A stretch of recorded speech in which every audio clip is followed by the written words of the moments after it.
Well, so I installed my new graphics card. As you can see, there are some relics on the floor. This is the end result. You see. So I had to support the graphics card because the coolant is that heavy that it just can't hold its position within the slot. So I didn't feel good with that.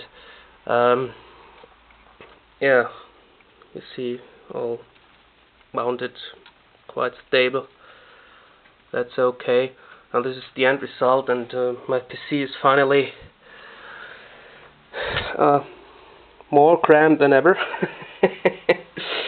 Yeah, so now I have to reattach it and hope that it works.